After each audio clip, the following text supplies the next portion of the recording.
Hi, welcome to Why the Book Wins. My name is Laura, and today's video is part of a series I do where I compare books with their movie adaptations. And through these videos, I discuss why the majority of the time, when it comes to the book versus movie, the book wins. Now, having said that, I enjoy watching movies just as much as I enjoy reading books. Like, I love both. So I do give unbiased reviews of both book and movie, I think, for the most part. I also wanted to let you know that this is available as a podcast. And so these tend to be about 30 minutes long, but especially for ones that go over that, if it just works better for you to listen to it as a podcast, they are available. So just search Why the Book Wins in whatever podcasting platform you use. I will also link to them down below for Spotify and Google Podcast. For Spotify and Apple Podcasts, because those are the ones most people use. So yeah, if you would rather do that, those are available too. And before we get into this video, I do want to say that there will be spoilers for both the book and the movie. So if you plan on reading the book or watching the movie and do not want it spoiled, then go do that first and then come back and watch this video. And I guess that about wraps it up as far as intro stuff. Aside from, I would love it if you subscribe to my channel if you love book-related content, and I share my book collection of vintage books and special edition books like Easton Press and Folio Society and all that stuff. So if you're into books or movies, but definitely I think my channel leans more towards books, but I might get more into movies as time goes on, but for now I'm leaning more towards books. Anyway, if that interests you, you should definitely subscribe to my channel.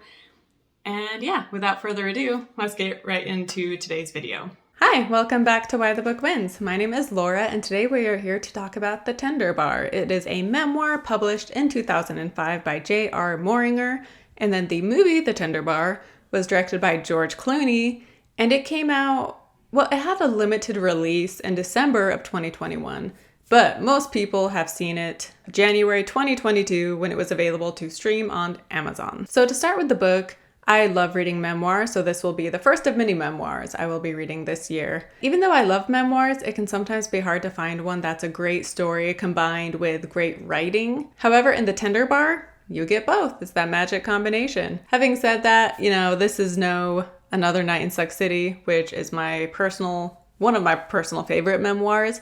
And Suck City also deals with a guy who does not know his dad, and it deals with alcoholism. And so they're kind of in the same vein. And so I didn't like this one quite as much as I liked Suck City. But having said that, this was still a great memoir. And they're written in different styles because J.R. Moringer became a reporter, whereas Nick Flynn, the author of Suck City, is more of a poet. So they're just written very differently. But all in all, The Tender Bar was a wonderful memoir, and I really enjoyed it. There were certain aspects of it I did not like. Really just one aspect, I guess, is that he will tell stories about people from the bar, and they're either being sexist or abusive, or they're putting their lives and other lives at risk. And yet these stories are being told in a fun way, not taking it seriously, not acknowledging that he is acknowledging it was wrong, but it's just talked about in this flippant way. So that kind of rubbed me the wrong way. And if you are wanting examples of this, you're in luck because I have some quotes I can share. So the first one, they're talking about Patty Hearst, who is a woman who was kidnapped in the 70s. And so a conversation between a couple of guys, they're being like, how about this Patty Hearst? That is one screwy broad. Maybe so, but I'd still do her. If she was holding a machine gun, you'd do her? Especially if she was holding a machine gun. Haha, you're sick. And then another one. I told him a story I had heard at Gilgo about Bobo tending bar wearing nothing but his bathrobe, exposing himself to customers. When someone took offense, a fight broke out. And that one, I get, if the bar is a bunch of guys, I guess that's not as big a deal, but I don't know, still, flashing people is not funny, and it's very inappropriate, and it can be very scarring, I would think. Anyway, another one, they're sexualizing women talking about Sigourney Weaver, and Charlie says, is it Sigourney or Sigourney? Anyway, he says, if you think Sigourney Weaver is sexy, then you're a homosexual. That statement is wrong on multiple levels. And then there's another part where Charlie, in the middle of the night, he calls up a girlfriend drunk and he's trying to serenade her, but it's the middle of the night. And so as he's singing, she's like, what are you doing? What? It's 3 a.m. Why are you calling me? And so he's singing to her, but then he will interrupt his singing, cussing her out and calling her the B word and telling her to shut the F up and just being verbally abusive to his girlfriend. So yeah, things like that. I didn't love that they were talked about as if it's like this funny story, you know? In the movie, the Ben Affleck version of Charlie is definitely made to be someone who respects women and not someone who would drunkenly cuss out his girlfriend. But to be fair to the Charlie in real life, he did date a woman named Pat, who is briefly shown in the movie. However, the movie leaves out the fact that Pat ends up dying from cancer, I believe. And this was very tough on Charlie, and he never like seriously dated he dated, but he never like had a serious girlfriend after Pat died. Having said all that, I do like though that JR describes the people in his life accurately. You know, he's not looking at it through rose-colored glasses and acting like these people were perfect. And Uncle Charlie was a very important person in his life. But yeah, he doesn't shy away from showing his flaws, which the movie does shy away from, and they make Charlie, they make all the characters, aside from JR's dad, of course, all the other characters, like, apparently don't have a bad side, and they're all just, I don't know, they didn't feel real enough, I guess, because they didn't have enough flaws, in my opinion. But despite looking back fondly on these stories and telling them as if they're so funny, which at the time, I guess he did think some of them were funny, but as the book goes on, he becomes disillusioned with the bar and with drinking. He starts to realize, who he is and who he wants to be, and that he doesn't want to be the version of himself that he is when he's at the bar. And there's a great passage at the end of the book which reads, "Looking into her green-brown eyes, I understood that every virtue I associated with manhood, toughness, persistence, determination, reliability, honesty, integrity, guts, my mother exemplified. I'd always been dimly aware, but at that moment, with my first glimpse of the warrior behind my mother's blank face, I grasped the idea fully and put it into words for the first time. All this searching and longing for the secret of being a good man, and all I needed to do was follow the example of one very good woman." So yeah, that comes out, that's like near the end of the book, and it's just such a beautiful passage and a great way to, tie things up in the end, I guess, realizing that, as he says, he was looking at, going to the bar, looking at these men to find out what it means to be a good man, when really all you need to know to be a good person is to just follow the example of a good person, and his mom was that all along. So on to the movie. We'll just get straight to the acting. We have Ben Affleck, who plays Charlie. And in the movie, Charlie kind of encompasses a lot of different men from JR's life, which I understand because for a movie, it's easier to just have one actor take on these different roles rather than hiring all these different people. However, that was kind of the point of the book, is that he was raised by a bar, by all these different men in the bar. But then in the movie, it's not, a ton of different father figures. It's really just the one. It's just Charlie. And Ben Affleck was nominated for a SAG award for this role. At the time of me recording this, I do not know if he won, but I was kind of surprised he was nominated. I don't know. I've seen other YouTube videos rating or, reviewing this movie, and they all praise Affleck. And yeah, he's good. But I was surprised that he was nominated. And he might even be nominated for an Oscar because the SAG Awards tend to reflect what the Oscars are going to do, So who knows? He might get nominated. I don't know if he deserves an Oscar nomination, but crazier things have happened. And then another thing with Charlie, in the book, he is bald, and that is definitely like part of his personality in a way. Whereas, of course, in the movie, Ben Affleck has a full head of hair. Ty Sheridan plays adult JR, and he was good. He didn't amaze me. But yeah, I thought he was good. Lily Rabe is wonderful as JR's mom. Daniel Rennery is very cute as young JR. Brianna Middleton plays the woman that JR is in love with and obsesses over, named Sydney. And her character is pretty much the same from book to movie. Although in the book, they are dating seriously, and she leads him to believe she wants to marry him.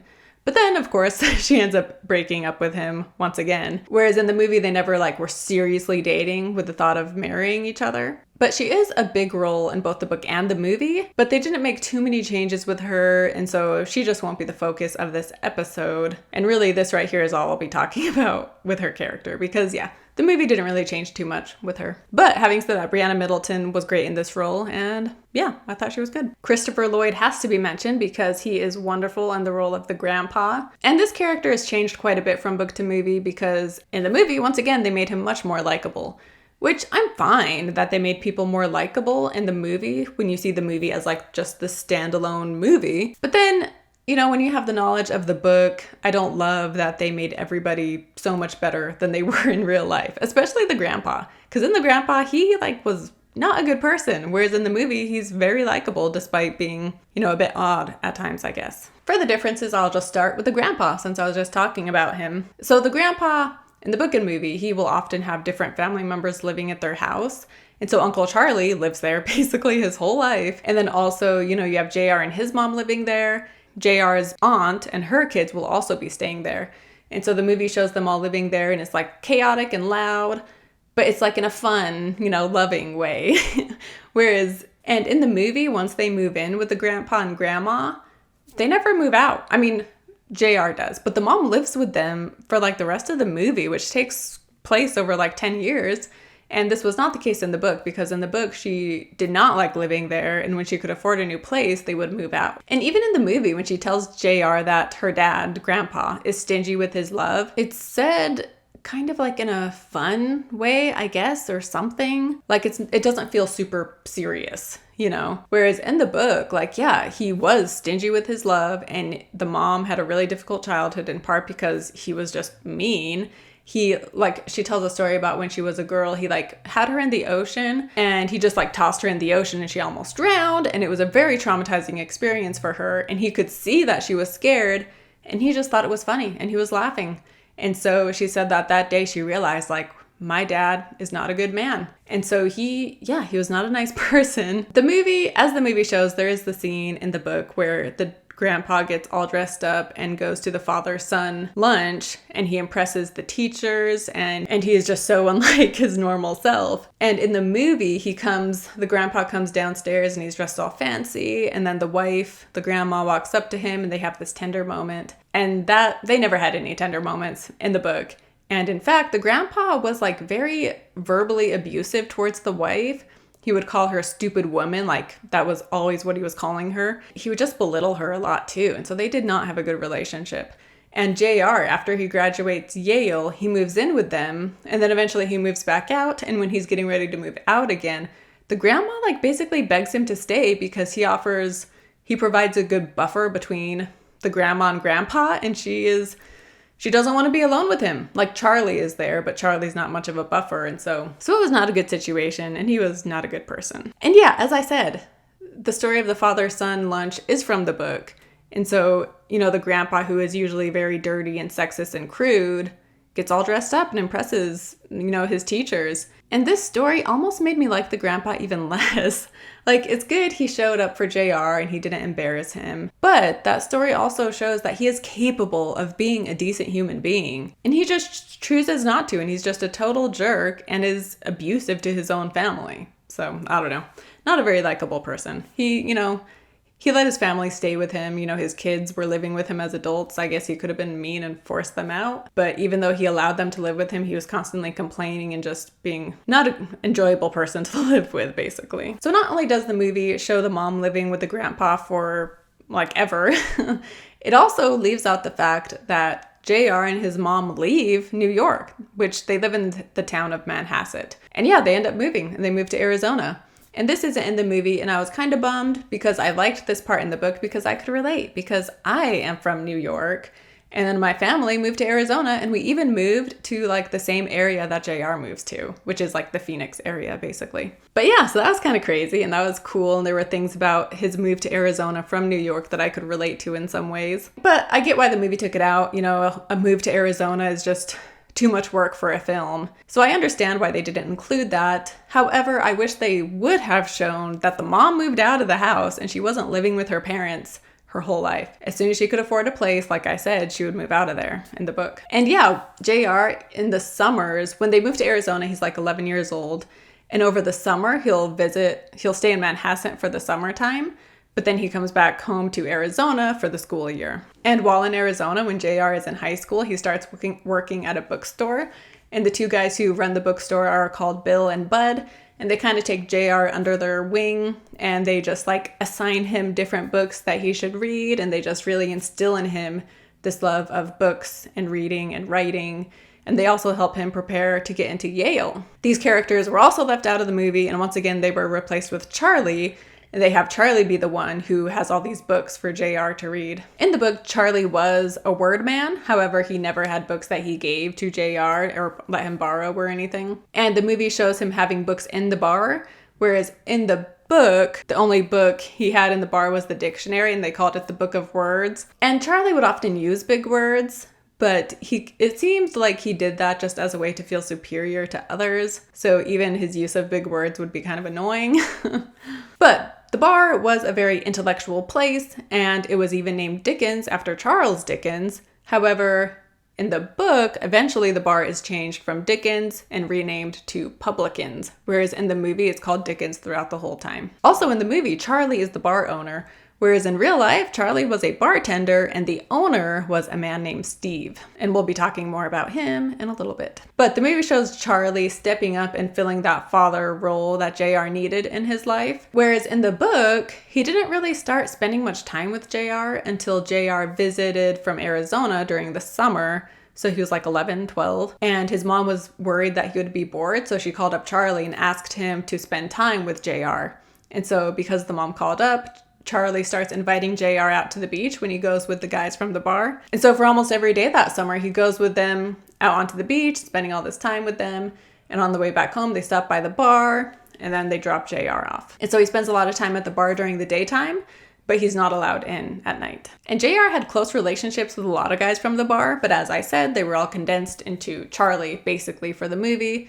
The movie does have like those 2 or 3 other guys, but they're very small roles. The movie, though, has the scene where Charlie is doing the wordy-gurdy puzzle, and JR knows the answers. And in the movie, JR is like 6 years old. And so they're like, whoa, like this kid is so smart. He's a prodigy. But in real life, at that point, he was like 12 years old or something. And so they were impressed that he could solve the wordy-gurdy. But it wasn't like he was a prodigy because he's a 12-year-old kid. So it's not like he was 6 years old or whatever like he was in the movie. And then in the book, Steve, the owner of Dickens, eventually dies. And this changes everything for, all the people at the bar.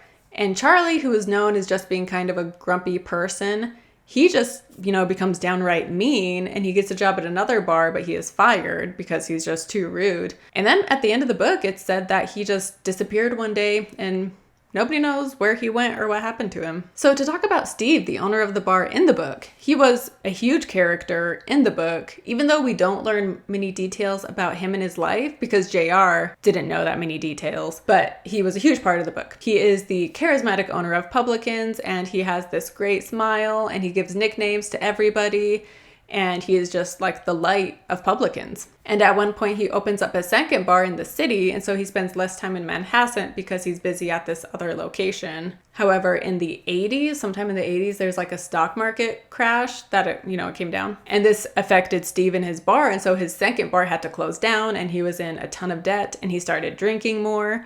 And the guys at the bar started noticing how much he was drinking. And as JR writes, if the guys at the bar are thinking you're drinking a lot, then that's saying something. And so one night he's there drinking at the bar and he gets cut off, which of course enrages him because he's being cut off in the bar he owns. But, someone walks him home and he goes home. And then the next day, JR finds out that when Steve got home, he fell and he ended up being in a coma, and then he dies soon after. And Steve's death just totally changes everything, like I said. And JR at this point is an alcoholic in his life, and so Steve's death is kind of a wake-up call for him. At the end of the book, it's over 10 years later, and JR is back in Manhasset, and an old friend from the bar, they're meeting up, and the friend asks him if he wants a drink, and JR says no, and he tells him that he's sober now. And then the book goes on to read, I didn't go into a long explanation. I didn't want to list all the reasons that drinking, along with smoking and gambling and most other vices, had lost its appeal after I left Publicans. I didn't want to tell him that sobering up had felt like growing up and vice versa. I didn't want to say that drinking and trying felt like opposite impulses, that when I stopped the one, I automatically started the other. I didn't want to say that sometimes, late at night, remembering Steve, I got a cold feeling in the pit of my stomach because I wondered if he'd died for our sins. Had Steve lived, I'd have gone on living in his bar, and maybe a bar in Manhasset wasn't the best place for me after all. An old-timer at Publicans used to tell me that drinking is the only thing you don't get better at the more you do. And when I left Publicans, the sensibleness of that statement came home to me at last. I didn't say this to Jimbo because I didn't know how. I still don't. Deciding to quit drinking was the easiest thing I ever did. describing how I did it and why and whether or not I will drink again is much harder. And so to talk about the bar, which, as I said, it was called Dickens, and in the movie it's Dickens throughout the whole movie, but in real life at some point it's changed to Publicans. But anyway, so JR becomes obsessed with the bar at a young age because he is searching for father figures, and a bar is very manly and full of father figures that he could find there. And once he is drinking age, which in 1982 he turned 18, and in 1982 in New York, 18 was the legal drinking age. So he was able to start drinking at 18. And at that point, he is spending like every night, not even every night, the daytimes too, he just spends so much time at Publicans. But again, it's not just about the drinking, it's also about the bonding, and he becomes really close. Well, the workers of the bar are guys he's known since he was a kid. So he's already close to them and has known them for so long. And then he also becomes really close with some of the other regulars that are there every night. When at Yale, he struggles to graduate Yale, and the book reads, "Knowing that as surely as Yale would reject me, Publicans would accept me. If I couldn't have the light and truth of Yale, I could always count on the dark truth of the bar." And then after he is told that he isn't offered the reporter position at New York Times, they tell him but you can continue being a copy boy if you want. And so he chooses to just continue being a copy boy, and at that point he starts drinking even more. And then, as said, Steve's death makes him rethink things and makes him kind of realize that he's wasting his life. And like that quote said above, he just wasn't trying because he just chose to be a copy boy even though he knew it was a dead-end job. And then after Steve's death, it reads, "After Steve's death, I couldn't stop hearing his voice asking, 'Are we hiding from life or courting death? And what's the difference?'" And then later, as he's reflecting on the bar that raised him, it reads, "I felt grateful for every minute I'd spent in that bar, even the ones I regretted. I knew this was a contradiction, but it was no less true for being so." And sometimes I get annoyed when recovering alcoholics look back on their drinking days fondly, as if they should only look back in regret and shame for what they did. But that's unrealistic because let's be honest, you can have fun when you're under the influence. And there was a time in my life when I was drinking and doing drugs, and even though I have no interest in that life anymore, I can't deny that there are some memories from that time that I look back on fondly. There's also some memories that I look back on with embarrassment and try not to think about. But, mixed in there were some good times, and I would be lying to say otherwise. So even though, as I said earlier, it annoyed me sometimes when he would talk about stories where, the guys would be doing something crazy while they were drinking, and he would look back on it like it was so funny. Especially stories about people drinking and driving and doing something crazy, that's just so irresponsible. So even though those things annoyed me, I liked that by the end of the book, he has this realization that living life in the bar and drinking all the time is not how life should be lived. But of course, it's to be expected that he looks back fondly on those days even so, because the bar, those men were the fathers in his life. The men from the bar are the men in his life that taught him how to change a tire. They read over his work and gave him tips. They gave him advice on love and heartbreak. And they were there to celebrate with him with his successes, and also there to cheer him up when he was failing, or at least make jokes about his failure, if nothing else, which he was able to laugh at. Having said that, there was a dark side to the bar. For example, when JR was achieving great things like getting into Yale, graduating Yale, getting a job at the Times, it made other men, specific men in the bar, feel inferior, and it made their insecurities, they showed their insecurities by just belittling JR and bullying him. And so this in turn caused JR to often downplay his achievements because he could tell that it made these guys feel bad and insecure. And near the end of the book, one of the guys that he has known for his whole life because he works there, the guy kind of flies off the handle and is saying how oh, I've never even liked you, talking to JR. And then he drunkenly starts strangling JR. And the book reads, "Even as Smelly," which the guy's name is Smelly, or his nickname is Smelly. Anyway, "Even as Smelly wrung my neck, I didn't hate him. I loved Smelly no less than I loved all the other men in that bar, and as I began to lose consciousness, I felt hatred only for myself, because I loved him, loved any man who paid attention to me, even when that attention took the form of murder." And so to talk about his dad, obviously JR idolizes men and wants this attention from men because his own dad is not there in his life, and the movie shows this. And yeah, he was a radio DJ, which the movie also shows. And as a kid, he became obsessed with trying to find his dad's radio station, and he called it The Voice, and he was always searching for the voice on the radio. And he sees his dad here and there as a kid, but it certainly is not often as seen in the movie. the dad threatens to kidnap JR, and he also claims that he ordered a hit to be put out on the mom. And so that's said to have happened in real life as well. And as JR gets older, his mom shares more stories about his dad, including the fact that he tried to kill the mom at one point. And that is when she officially left him and moved in with Grandpa for the first time. And then at some point in JR's life, the dad calls him up and tells him that he's sober now, and they meet up, but it's just kind of an awkward interaction and it doesn't really go well. But so then you have that, which the movie left out. And then years later, I think this is around the New York Times era in JR's life, somewhere around there, maybe after he quits or something. But anyway, he meets up with his dad again and they're at lunch.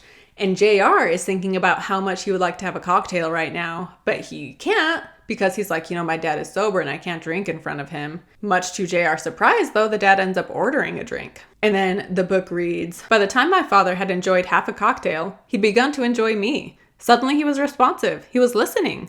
More, he was offering advice, making me laugh, doing his funny voices.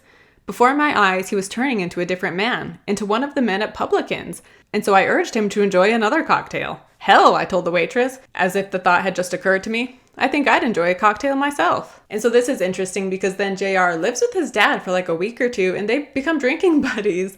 And he's talking about how they're bonding over alcohol, and he justifies it being hey, we might only be bonding thanks to alcohol, but if alcohol is helping us bond, then it can't be that bad, right? And so things are going relatively well, I guess, until the dad takes him to visit his current girlfriend and her daughter. The wife, or the girlfriend, is giving JR a tour of the house, and when they come back into the living room, the dad and JR had been drinking. And when they come back into the living room, the dad is upset about something. We don't learn what happened. But then, drama ensues and he comes at JR with a knife. However, no one ends up being hurt and the dad ends up driving off. And so after the dad is gone, JR turns to the woman and he's like, "Can you give me a ride to the airport?" And so they go back to the dad's apartment and get JR's stuff, and the apartment is empty. The dad isn't there.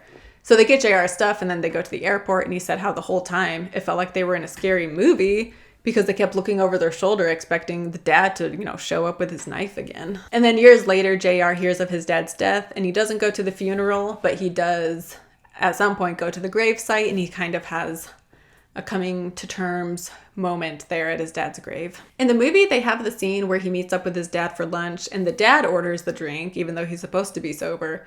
However, in the movie, JR is not an alcoholic, which is a huge change. But so the dad is drinking, but JR is not drinking with the dad.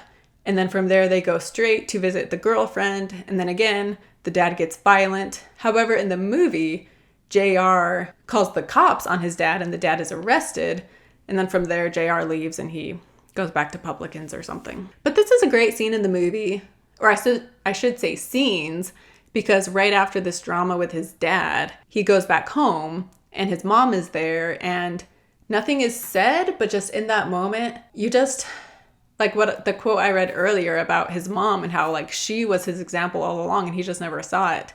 You kind of get that sentiment in that scene, even though the words aren't said. Especially, the contrast between the interaction he just had with his dad versus now his mom, who's just happy and excited about this job interview and the love that she clearly has for JR. And yeah, so those scenes back to back was just great choice. And yeah, that was probably my favorite part of the movie, those two scenes right beside each other. And so the movie has a lot of quotes about books I wanted to read because obviously I love books. And so one person that he becomes friends with at the bar is a guy named Bob the Cop, who is a regular that comes in every night. And like I said, Publicans was like an intellectual bar. And so oftentimes conversation would steer towards literature. And so one night Bob the Cop approaches JR and he tells him I don't read. And so I feel so left out when you guys are talking about literature and books and I want to learn more. So do you have some books you could let me borrow? If you're not using them, can I borrow some? And thanks to Bill and Bud, the guys from Arizona, as well as thanks to Yale, he just has this love and respect for his books. And so he's hesitant to let someone borrow them.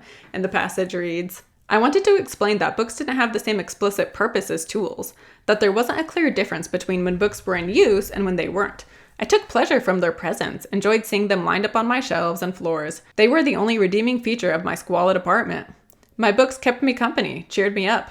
Furthermore, because every book I'd owned as a boy was mildewed from the basement or missing its front cover, I was fussy about my books. I didn't write in the margins or dog-ear the pages, and I never loaned them, especially not the first editions given to me by the editors of the Times Book Review when I did my little author interviews. But I couldn't say any of this to Bob the cop because it would have sounded ungenerous.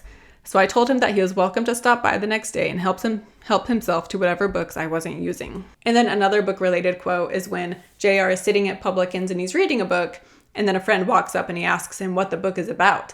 And JR is just not in a great mood, and so he snaps back at the guy and he says, "I hate when people ask what a book is about. People who read for plot, people who suck out the story like the cream filling in an Oreo, should stick to comic strips and soap operas. What's it about? Every book worth a damn is about emotions and love and death and pain. It's about words. It's about a man dealing with life, okay?" And even though this quote, obviously it's a little pretentious, but even so, I quite like that quote. And then one last quote about books is from Bill, the guy who at the bookstore in Arizona, and he tells JR, "Every book is a miracle. Every book represents a moment when someone sat quietly, and that quiet is part of the miracle, make no mistake, and tried to tell the rest of us a story." So on to his cousin McGraw, who is not in the movie. So in the movie, we have his friend from Yale, who is his main buddy throughout the movie. And he had friends from Yale, but his primary friend, aside from the guys from the bar, is his cousin McGraw. And McGraw and his mom moved to Arizona, and that is why JR and his mom moved to Arizona. They followed them there. However, McGraw and his mom end up going back to New York, but JR and his mom stay in Arizona anyway. And then McGraw ends up being a great baseball player, and he gets scouted by a college, and he gets into a college on a baseball scholarship. And then at one point when JR is working at the New York Times as a copy boy, he was under the impression when he was hired that as a copy boy, you have the chance to potentially be promoted to a reporter. However, turns out that's a lie, and he finds out that copy boys are never promoted, and that it's just a loophole kind of thing they do by making you think you'll get promoted, but really it never happens. And so JR just gets lazy with his job and stops trying because he's like, I'm never going to get promoted anyway, so who cares? And then McGraw comes to visit, and he sees the passion McGraw has for baseball and the effort and the work he puts into it. And JR is inspired by that. And he decides, you know what? I'm going to be the best copy boy I can be. And so he goes and he just goes above and beyond. And the people at the New York Times are impressed, and they give him a month trial run as a reporter. And they're like, and after this trial run, we'll decide if we want to promote you to a reporter or not.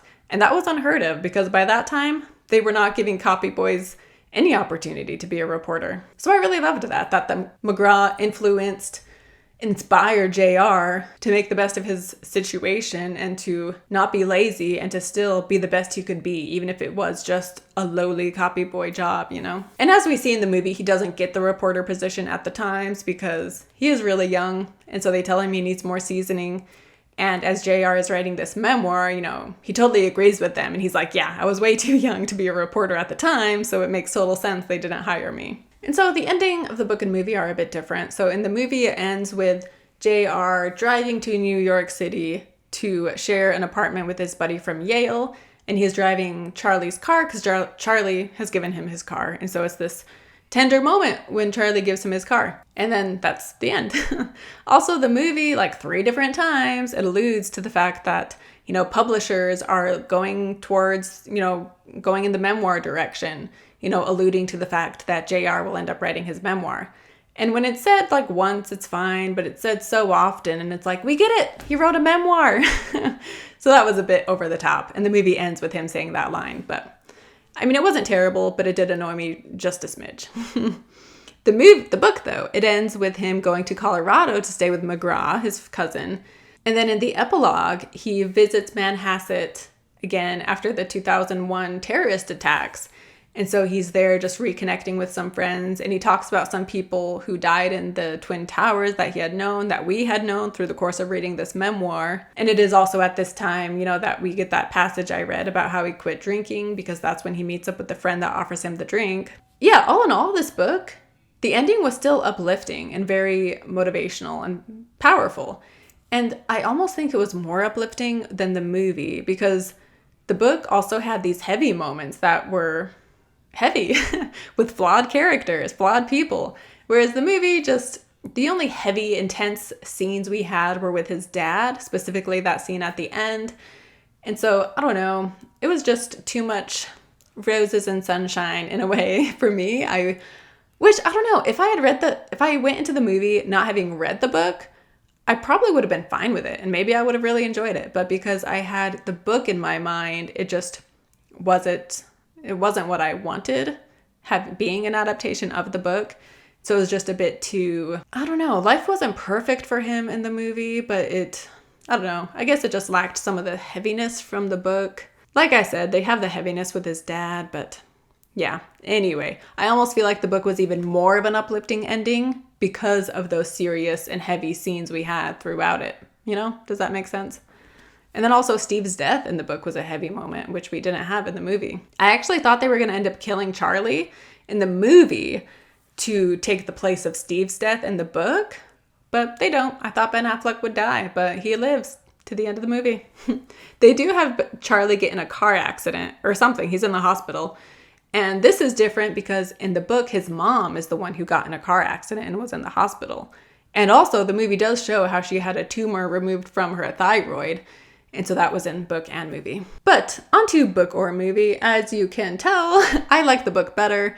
The movie just, I don't know, it left me unsatisfied, I guess, in relation to the book. And I actually think it could have benefited from being a bit longer. It was only an hour and 45 minutes. And I think it definitely could have been 2 hours, if not even more than that, because they really could have included more of the relationships had they made the movie a bit longer rather than focusing solely on Charlie. So the book wins because it is a heartfelt story, but it also includes the ugly truth of life. And the movie didn't include enough ugliness for my taste. And the movie also gets rid of JR's struggle with alcohol, which I don't know, I really liked that element to the book, and so I was kind of bummed they didn't have that in the movie. So all in all, highly recommend this memoir, especially if you like memoirs, you should definitely read this one. And even if you don't like memoirs, I don't know if this is the one I would say you should start with to try out memoirs, which maybe I'll make another video all about memoirs because I have read a fair amount. But anyway, loved the book, especially if you love memoirs, check it out. And the movie, for as much negative as I have said about the movie, it was enjoyable. And it is free on Amazon if you have Amazon Prime, which who doesn't have Amazon Prime these days, right? So I would definitely recommend watching it because there's worse ways you could kill an hour 45 minutes. So I think it's definitely worth it if you're watching it for free, you know? And then, yeah, as I said, everybody has been praising Affleck's performance, which if you've seen this movie, I'm curious what you thought of it. Like, were you wowed by Affleck? I mean, he's a good actor. I don't have anything against him, but maybe I went into this knowing people were talking about him and that he was nominated for a SAG award, and so I was expecting something more. On top of that, I also had the knowledge of the book going in. But anyway, so what did you guys think of Tender Bar? Did you like it? And what do you think of Tender Bar now that you know how it relates to the book? Does it make you like it a bit less? Or do you not care and you still like the movie? So let me know down in the comments on my YouTube channel. Thanks for watching this video or listening to this as a podcast, whichever platform you are on. If you're here on YouTube, subscribe to my channel. And if you're on a podcast, it would mean so much to me if you would rate and review my podcast. On Spotify, you can now give a podcast a star rating. And on Apple Podcasts, even if you don't listen on Apple, you can still leave me a review on Apple, and it would mean so much to me. It's been so long since I've gotten an Apple review. So if you don't mind just taking a couple minutes out of your day and giving me a written review on Apple, I would love it so much. But anyway, thanks again for listening. Hope you enjoyed this. Join me next week for Cold Mountain. Also, I was originally going to release Cold Mountain today. So in my Cold Mountain video, I say next week is Tender Bar, which isn't true because Tender Bar is today. So next week is Cold Mountain, and then the week after that is Death on the Nile, the new movie. So very excited about that one. So Cold Mountain, followed by Death on the Nile. So definitely check those episodes out when they are released, and I will see you next time. Bye.